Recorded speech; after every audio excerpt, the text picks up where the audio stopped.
Hi everyone, kain po tayo. Yung ulam ko, ito, isda na pinirito, tapos salad na gulay.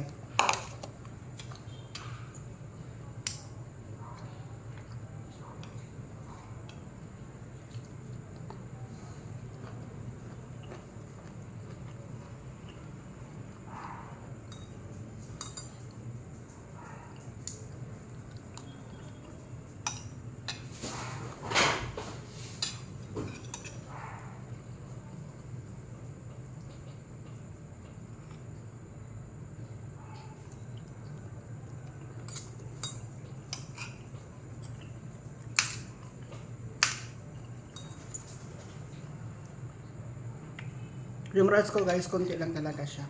Ganun lang siya. Kasi nga ano tayo, under tayo sa di under tayo sa konti lang yung kanin.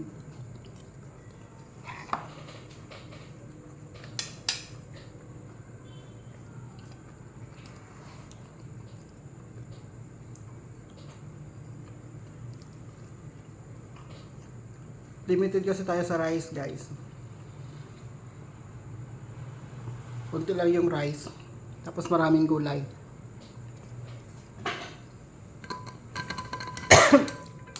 Kain ko yung sili.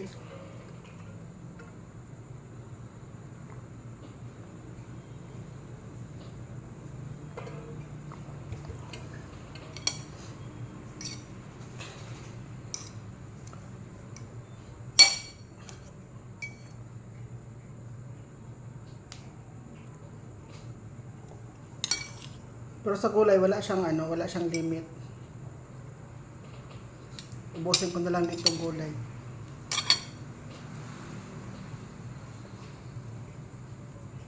Ay sili pala to na sinaksak.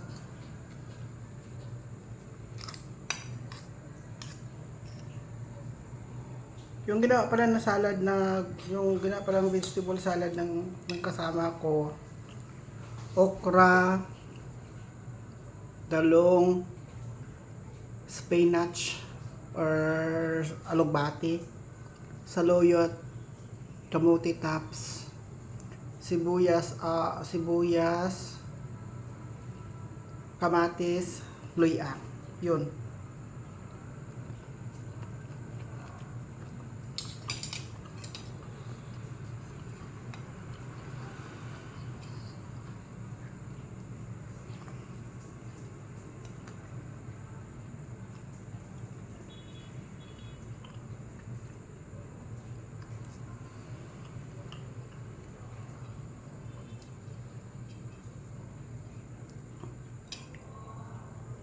Yun kasi yung dito, kasi yung mga kasama namin dito, mga senior. Kaya po sila, more on gulay. So tanghali naman, more on karni, like pork, chicken, sometimes beef. And then gulay din sa tanghali. Pag sa gabi yun po, mga salad-salad.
Gaya ito. Okra, tapos talong.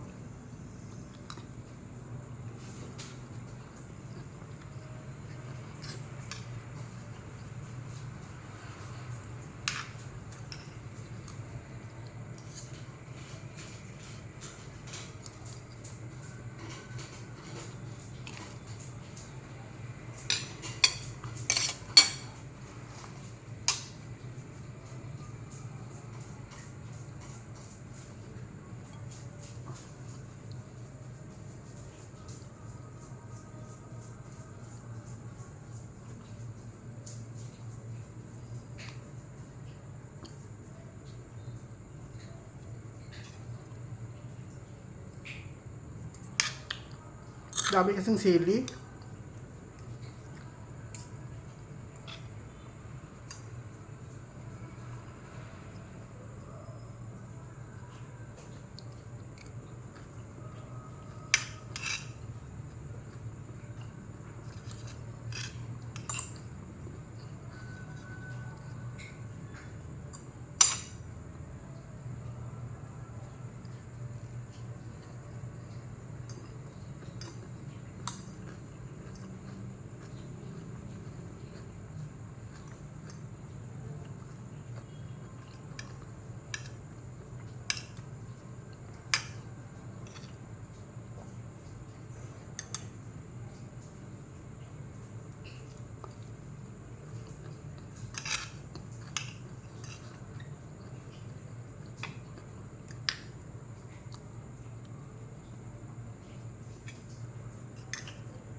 Ngayon kasi yung kain ko, konti lang yung rice pero madami yung gulay.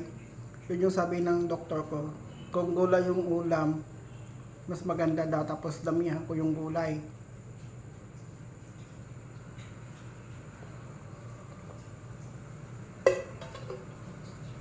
Damihan ko daw yung gulay, konti lang yung rice. Isang ganon lang yung rice, isang takal. Yung gulay, mas maganda daw kapag marami.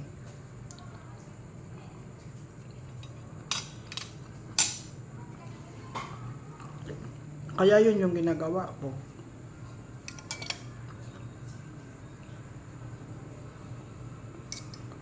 Tsaka yung boss kasi namin, mahilig din siya sa gulay. Kaya walang problema kasi every time mayroon talagang salad na gulay. Kaya walang problema. Unlike nung wala sila dito, bibili pa kami ng gulay na ano. Kami mismo bibili ng gulay, hindi siya. Ngayon, kapag sila kasi nandito, mas maganda kasi madami yung gulay na mabili nila tapos fresh pa. Kaya palagi kami merong vegetable salad. At saka hindi makapalag yung tagaluto namin kapag yun yung mag-request. Everyday yun, mayroon yung hindi mawala yung vegetable salad. Kasi kung wala sila, yung tagaluto namin, ano yun, magrereklamo yun kapag mag-request kami na ganun yung lutuin niya. Kaya di kami nagre-request. Kaya ngayon, salamat namin, nandito yung amo namin na babae. More on gulay kasi yun yung amo namin na babae. More on mga salad-salad. Kaya it's pabor sa amin. Pabor sa amin. Lalo sa akin kasi nga every bumili ako ng gulay sa palengke na ginagawa kong salad. Pero hindi lang ako nagvi-video. Tinatamad ako eh.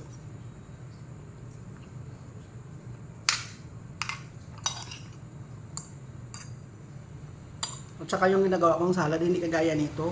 Kaya nakakahiya naman kung i-video ko yun. Yung salad na alam ko lang, puro dahon lang yun.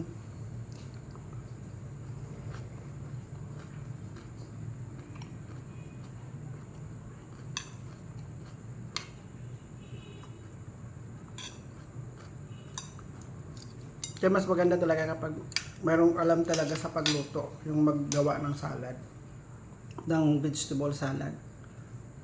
'Di ba? Kasi kaysa kagaya ko na walang alam sa luto.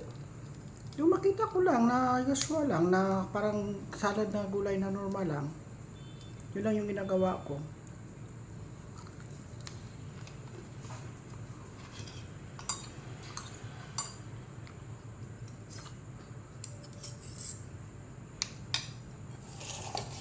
Wala na akong rice.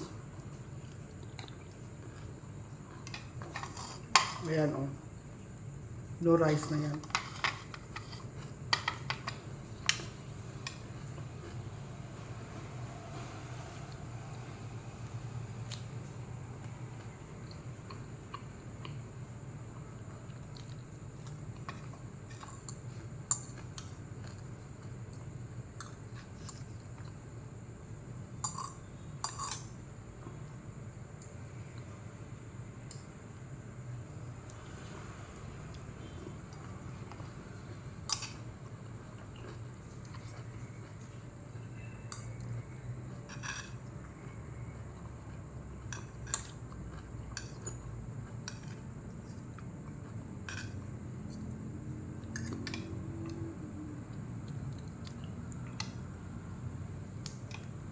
Hindi ko lang bet yung ulam dito kapag morning. Yung ulam kasi namin dito, mga processed food, mga incan, kaya mga sausage, corned beef, hotdog, tocino, mga ganun, mga chorizo. Hindi ko lang yung nagustuhan minsan kapag morning na ganun yung mga ulam.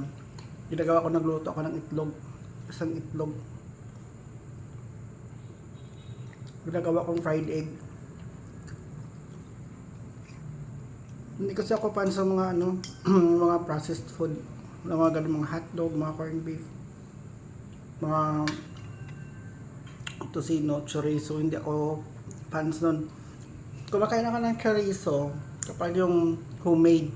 Dati may kinukuha na kami ng homemade sa Davao, pero ngayon wala na kasi nga bawal na daw bumili dun sa bangkirohan ng karne para gawing homemade na chorizo.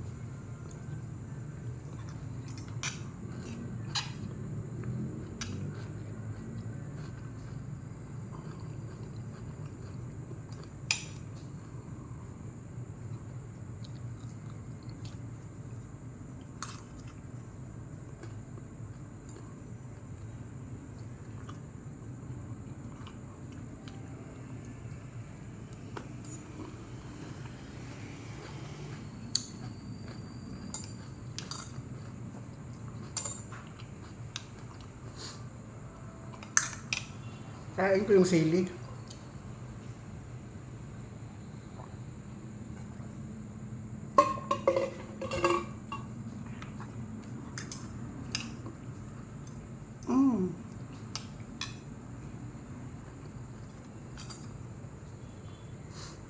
Daming sili.